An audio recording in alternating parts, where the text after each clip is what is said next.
it's frankly been really hard to see one change from a Google algorithm set us so far back. To be honest, it's probably cut our income by like 60 to 70%. Really? Yeah. That's not good. I don't think AI scraping and taking publishers' content and regurgitating it when it's blatant copyright infringement, I don't think that's fair. The last couple of months have been really hard for me. I don't want to cry. I'm Justin. I'm Jess, and we are full-time content creators, and until recently, we've made about 95% of our income from our travel blog, and we drove traffic there through Google, but unfortunately, that's changing real quick. We share a lot of the highlights on our YouTube channel and our social media, showing us swimming with manatees and hiking up Havasu Falls, but in reality, we do a lot of working behind the scenes, and there's obviously some lows like what we're currently experiencing. Beyond that, it also impacts everyone that uses Google or search engines in general, so we just kind of want to share what our experience is on the publisher side, so you know what to expect via your search engine. Yeah, if you search for things on Google, the changes that impacted us have pretty huge ramifications on you, the people who are actually searching for information, and not just as it relates to travel content for your vacation to Hawaii, but for pretty much everything. So taking a step back, I think it's kind of important for us to explain how we make money via our website. I think we need to move inside. There's a pretty big winter storm coming through, so I think we're gonna relocate to inside the trailer. Ooh, it's so nice and toasty in here. All right. We started our website in 2018, and we actually started to take it seriously in 2021. By 2023, we were able to scale it to receiving over 2 million annual visitors a year by using something called search engine optimization, or SEO. That's essentially just a fancy term for a really wide set of strategies that help search engines find your content and rank it highly. Think of, if you search for a term, things to do in Bozeman, Montana, us as publishers, our goal is to basically have the #1 result in Google if you search that term. And we got really, really good at that particular set of strategies, and we're able to write a bunch of articles and rank highly for them. The way that we made money is, one, through ads. So all of our content was free to read. There was no paywall. We earn a fraction of a penny every time you scroll past an ad on the page. Also through affiliate revenue. So sometimes we would recommend a tour or a product or a service, almost always something that we paid for, bought, or use ourselves.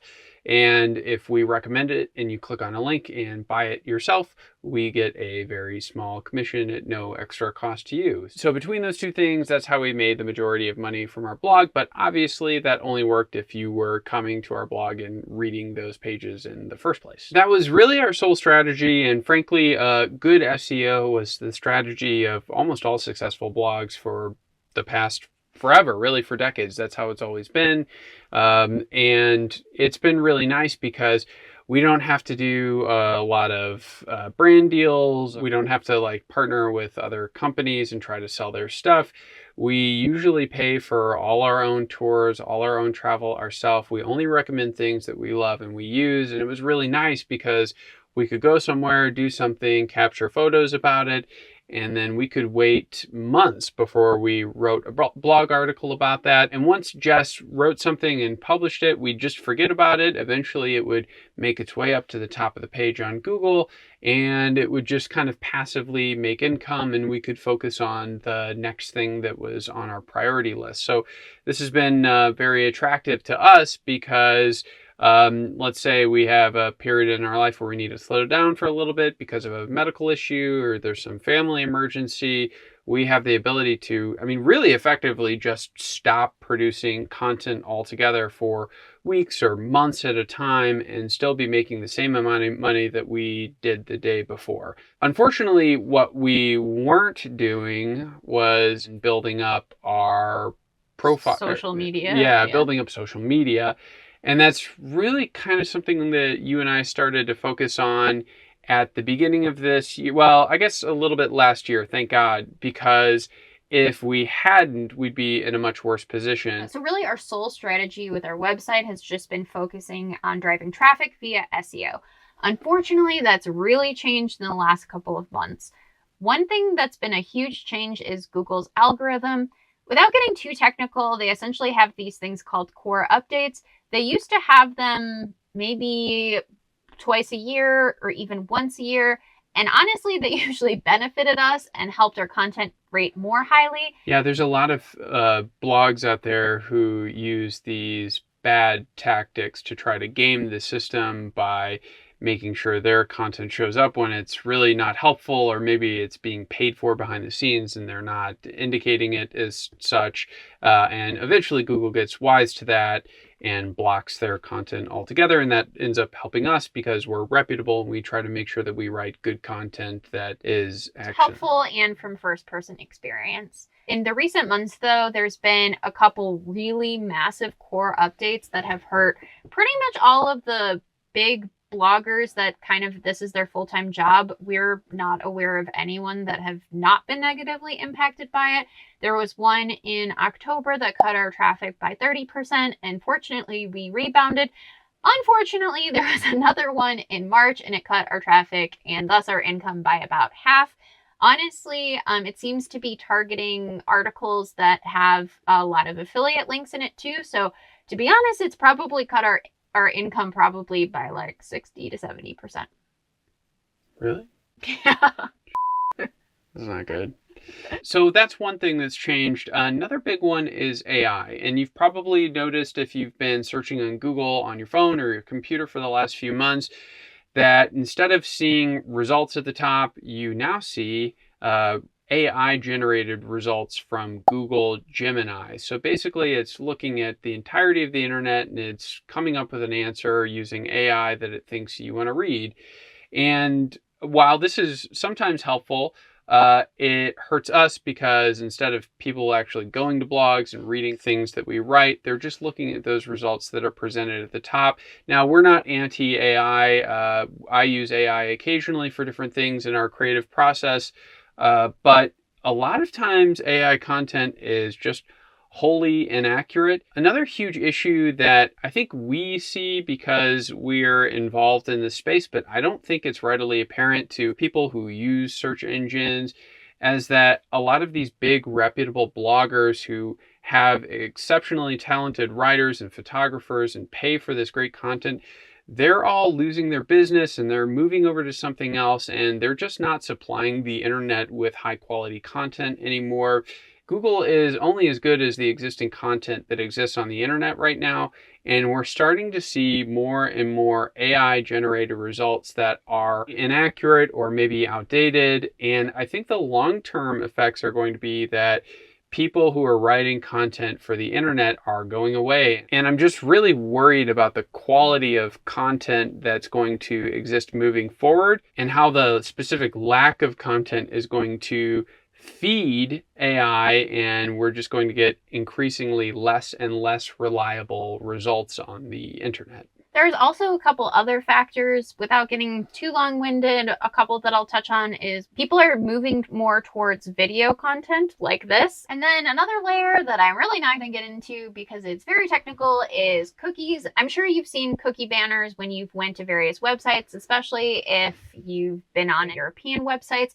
Cookies are a way that Google and other third parties can effectively track your activity across the internet, which helps them serve ads for products and services that you would actually be interested in. So if you've ever been watching like streaming platforms like Hulu, will always comment on how annoying it is that we'll get video ads for medications that don't apply to us or something like that. And that's because they just don't have any idea who we are. And over the course of the next year, Google is going to start slowly getting rid of cookies because of privacy concerns, which means ads that are presented to you are going to become less and less relevant to your interests. You're still going to get ads. They're just not going to be as relevant to you anymore. Right. So now advertisers are effectively going to be willing to pay a lot less because the users that are getting served those ads may not be even interested in that particular product. So all of that being said, there are a ton of different things that have basically cut our traffic and thus our income in half. And to be honest, we know that there are things coming down the pipeline that are going to make it even worse. Frankly, we don't really know what has caused such a significant drop in our traffic. And that's the same for other large bloggers who have been in the industry for decades. Something massive changed recently, and we get very vague release notes on the updates for the Google search engine. But something I think it's important to call out here, I think this is partially our fault for 100%. for putting all of our eggs in one basket. This is a very appealing strategy to be able to write content, rely on SEO, and just make passive income. It's hard to blame Google because all of this traffic was given to us by Google. Some of you watching might actually be surprised to hear from us that we don't really feel like Google's to blame for it. Well, to be clear, I want to be very clear here. Some things I don't think are fair. I don't think AI scraping and taking publishers' content and regurgitating it when it's blatant copyright infringement, I don't think that's fair. However, Google changing their algorithm to favor whatever they want to favor, we have no control over it, and we have no right to be upset. And frankly, it's their responsibility to do that. I mean, they're competing with other companies like TikTok who make video content, and they want to make sure that they're relevant. And when people search for things, that people keep coming to Google, and it's their responsibility to listen to their audience and to make sure that they keep generating content or favoring things like short form videos at the top of the feed as opposed to blog posts, if that's what people actually want to see. Fortunately, we're not hurt nearly as bad as some other bloggers. People who have, dozens of writers have had to let go of all of their staff at the same time and have had to leave blogging entirely in the last couple months to go pursue a different career or go back to their old career. So this is a pretty massive change. And while we've been hit pretty hard, we haven't been hit nearly as bad as some other people have. So our goal this year was to basically replace our income from our old corporate jobs with our income from our website and other content. And we were on track to do that. But obviously, unfortunately, with our income being cut more than half, that isn't going to happen. But we are lucky in that we're still definitely making enough money to live off of. And we have a relatively clear path forward of how we intend to kind of grow that income in other areas. And for those of you watching who are invested in us and our story and our success, it's not all totally bad news. Fortunately, Jess and I really, every year we set a goal for ourselves.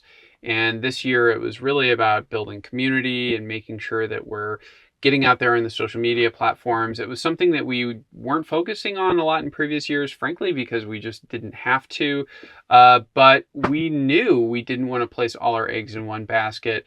We've seen so many bloggers who said, don't worry about social media, don't worry about TikTok or Instagram or Pinterest. Just keep on with your SEO strategy and you can retire on that in a few decades. And we just never felt comfortable with keeping all of our eggs in one basket. So I'm really glad that last year we started to focus on creating videos like here on YouTube. And it's been really great to start building that community and start making short form videos as well, reels on Instagram and Facebook. Definitely follow us on Instagram and Facebook. All the links are below. Yeah. So anyway, I think if we hadn't been focusing on that for the last year, I think we'd be scared pretty right now. I want to be very transparent. Like the last couple of months have been really hard for me. I don't want to cry. I was very proud of myself of how we scaled our business. And it's frankly been really hard to see one change from a Google algorithm set us so far back, especially when it's this business that I was so proud of.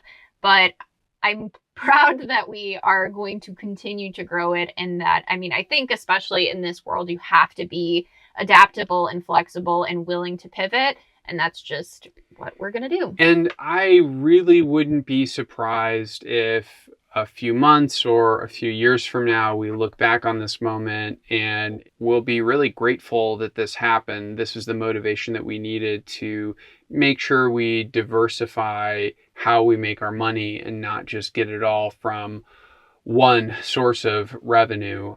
I think if we have one piece of advice, if you are interested in becoming a content creator or really having any business, is to diversify.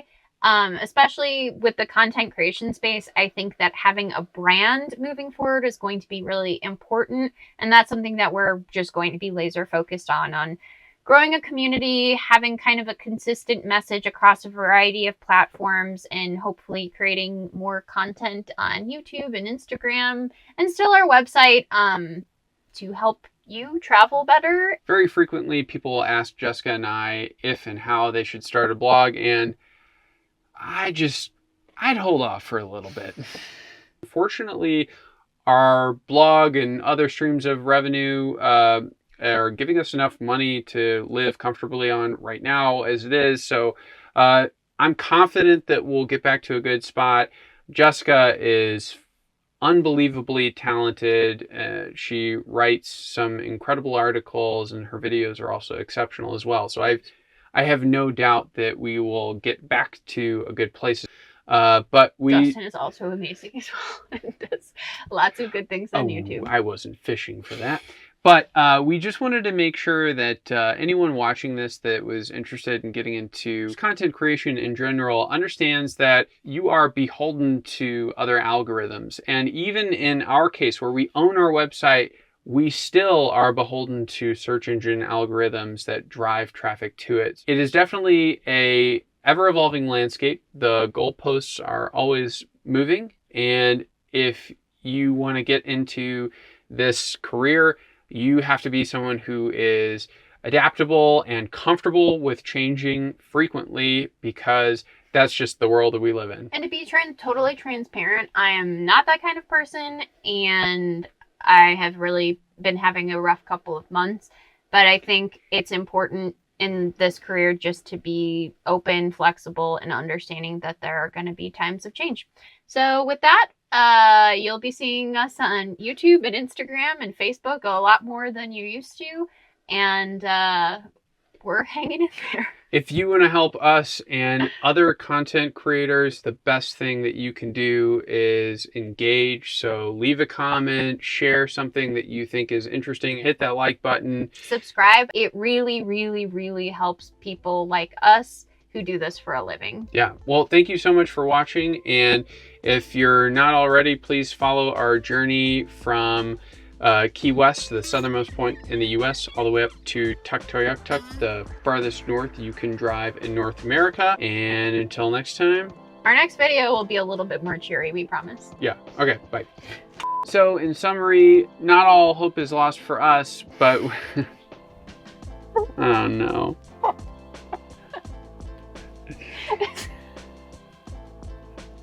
You know it's not good when you're ending a YouTube video. Not all hope is lost for us.